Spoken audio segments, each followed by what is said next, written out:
Dito po tayo ngayon sa D-Farm at pinapractice natin kung paano tayo mag-emasculate and then mag-pollinate. So bali itong hawak ko ngayon, ito yung popper tube, then ayun yung popper cup, at ito yung ginagamit natin para makapag-pollinate tayo dun sa ating mga receptive na mga buttons ng ating nyog. Bali ang mangyayari, dahil lang gusto natin ay maging hybrid siya, kumolekta tayo ng pollen dun sa ibang source natin ng pollen na Laguna Tol, i-cross natin dito sa ating dwarf coconut. Kaya ang kalalabasan nito, kung sakaling magiging successful, maayos, ay hybrid ang lalabasan ng mga ating pinopollinate na to. Laguna Tol cross sa Takunan Green Dwarf. So papakita ko sa inyo yung paraan ng pagpo-pollinate namin. Bali ginagawa to tuwing umaga lang. 6 to 10 ng umaga. Pero pag naulan, paliwanag ko na rin.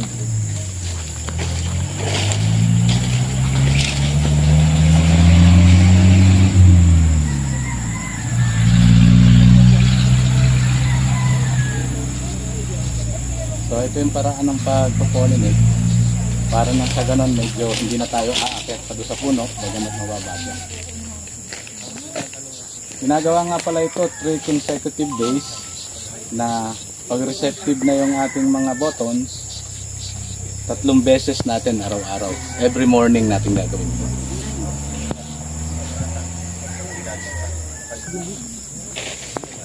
So inaasahan natin, sana maging successful yung pollination na ginawa natin ngayon.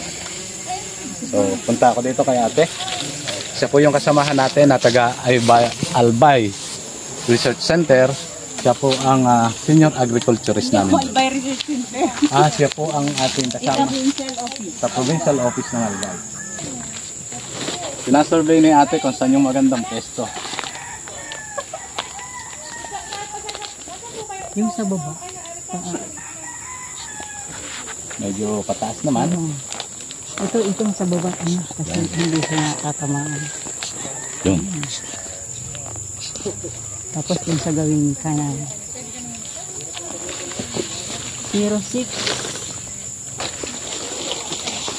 07.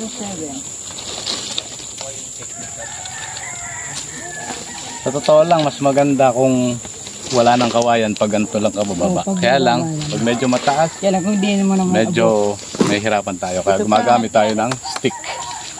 So, alin pa?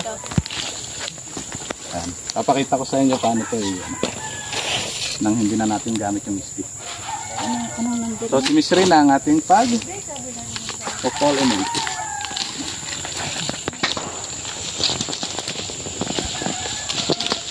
So, ayan.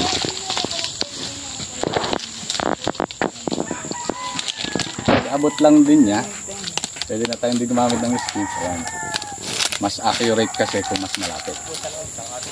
Ayan. Wala nang labi yata.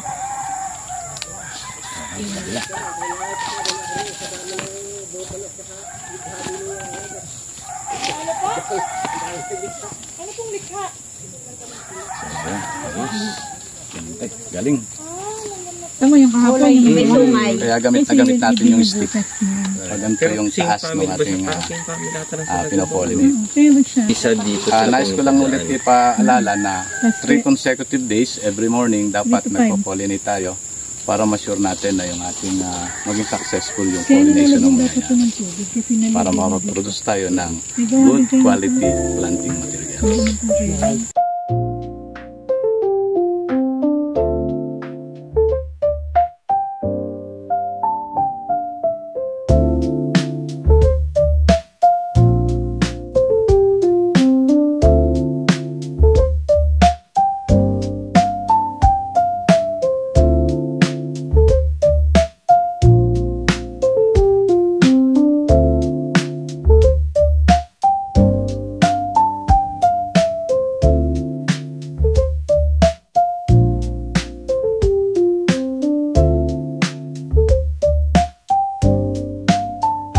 So ayan, mag-pollinate si Kuya. Sinake niya. Then, yun. Nasa sa ano doon, medyo nasa sa release. Yun. R605 po ito, no? Hindi kasi maitayo. Mahaba yung ano. Ah.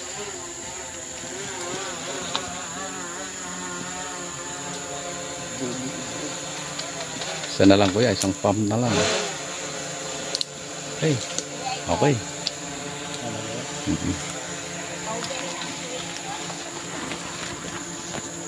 Yung kinupunan hindi kasi nabubuyog eh. Si Betchay? Oh, walang pangalan ng puno. Wait lang. Ganyan lang. Wait lang, tuloy na. Okay po. Tignan natin si Tita. Sabi ganun, walang pangalan ng puno. Meron yan!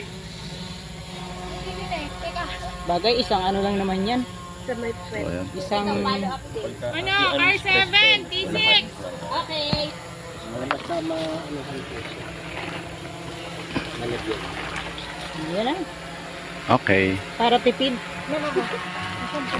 So, ganun kaganda. Kung mapapansin nyo, ayan lang siya.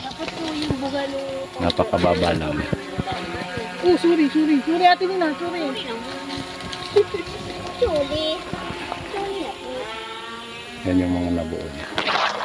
Natin, si Miss Betchay. Buo. Okay lang po yan. Oh. Ay, sorry. Ba't po tatama yan sa ano? Yan. Ano na ba sa isa ano? Inisa-isa ko ng quit niya. Para sigurado. Ang daming nalabas na sasayang. Laki ng panano ng buga, hindi yung panano. Sipit-sipit ko na. Baka ikaw, bebe, baka ikaw mabuo. Bak, walang mabubuo. Okay. Na-pollinate na siya. Ulit ah. Yan yung mga pollen niya. Itang number 1 na indication dito na siya ay receptive. 76. Natatanggap siya ng ating pollen. Ayun. Pag medyo buka na yung kanyang tip. Yan. Yan yung nagpapakita na receptive ang ating button. So, mabubuo na siya. So, ayan. Yan na po yung ready to pollinate. Ibig sabihin, receptive na siya. Ang indication natin, number 1 kasi meron siyang B. Ayan siya. Yan yung pollinator natin. Pero at least ang ginawa natin, nag-introduce tayo ng pollen. Kaya inaasahan natin magiging hybrid siya.